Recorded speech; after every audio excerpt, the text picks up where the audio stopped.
Ya, Bapak-bapak, Ibu-ibu, dan saudara-saudariku yang dikasihi Tuhan, salam jumpa dan berkah dalam Tuhan memberkati.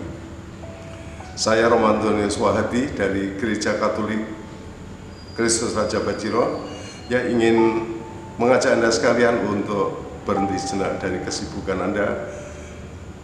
Kita menyediakan waktu yang baik ini untuk Tuhan, kita mendengarkan sabda Tuhan.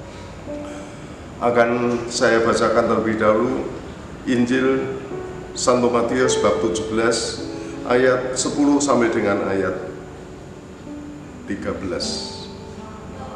Ya, kita awali dengan membuat tanda kebenaran Kristus dalam nama Bapa dan Putra dan Roh Kudus. Amin.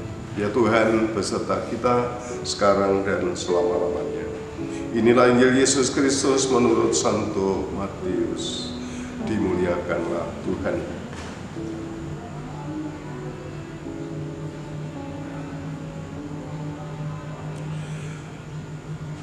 Lalu murid-muridnya bertanya kepadanya, "Kalau demikian, mengapa ahli-ahli Taurat berkata bahwa Elia harus datang dahulu?"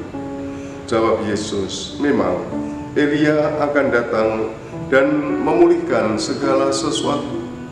Dan aku berkata kepadamu, Elia sudah datang, tetapi orang tidak mengenal dia dan memperlakukannya menurut kehendak mereka. Demikianlah juga Anak Manusia akan menderita oleh mereka." Pada waktu itu mengertilah murid-murid Yesus bahwa ia berbicara tentang Yohanes Pembaptis. Demikianlah Injil Tuhan. Terpujilah Kristus. Ya, Bapak-bapak, Ibu-ibu, dan saudara-saudara yang dikasihi Tuhan,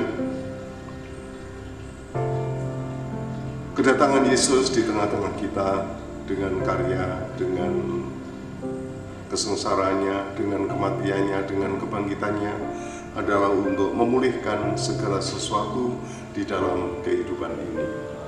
Memulihkan, membebaskan kita dari dosa, membebaskan kita dari segala kekurangan, membebaskan kita dari kemiskinan, membebaskan kita dari kematian. Ya, Tuhan Yesus datang untuk memulihkan segala sesuatunya.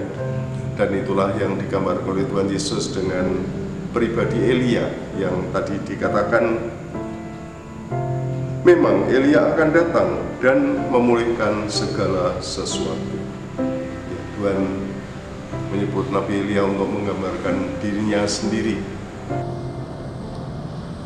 Namun satu pengalaman yang juga terjadi di dalam diri Yesus adalah penolakan. Seperti tadi juga diungkapkan oleh Tuhan Yesus sendiri, demikian juga Anak Manusia akan menderita oleh mereka. Ya, Yesus ditolak, Yesus menderita. Tetapi kita tahu penderitaan Tuhan Yesus adalah suatu penderitaan yang dihadapi dengan penuh kebebasan. Penderitaan Yesus dan kematian Yesus adalah wujud penyerahan dirinya pada kehendak Bapa. Penyerahan diri Yesus dan nanti kesengsaraan dan kematiannya adalah suatu pengorbanan yang secara bebas dilakukan oleh Tuhan Yesus, dan itulah karya penebusan yang mendatangkan pemulihan di dalam kehidupan kita. Ya, pada kesempatan kita mempersiapkan diri untuk menyambut Hari Raya Natal, ya marilah kita melihat Tuhan Yesus yang akan datang sebagai Tuhan yang membawa rahmat, membawa berkat yang akan memulihkan kehidupan kita. Dan marilah kita membuka hati bagi kehadirannya, kita membuka hati bagi pribadinya, supaya kita lebih mencintai Dia, supaya kita lebih membuka hati bagi kehadirannya, kita lebih membuka hati bagi tuntunan Tuhan di dalam diri kita. Dan ya, dengan keterbukaan hati itu, ya semoga kita sungguh-sungguh mengalami pemulihan.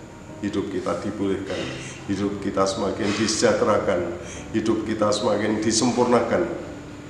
Ya, dan akhirnya kita sebagai pribadi maupun sebagai keluarga boleh mengalami damai, boleh mengalami sukacita di dalam kehidupan kita. Saudara-saudara sekalian yang terkasih, kita buka, kita dengan rendah hati, kita buka hati kita untuk Tuhan yang akan datang, untuk Tuhan yang akan membimbing dan menyertai kita di dalam perjalanan hidup ini. Semoga rahmat Tuhan senantiasa menyempurnakan kehidupan Anda, menyempurnakan kehidupan keluarga Anda, menyejahterakan keluarga Anda, membawa Anda kepada kepenuhan hidup. Saudara-saudara sekalian, selamat berkarya dan Tuhan memberkati.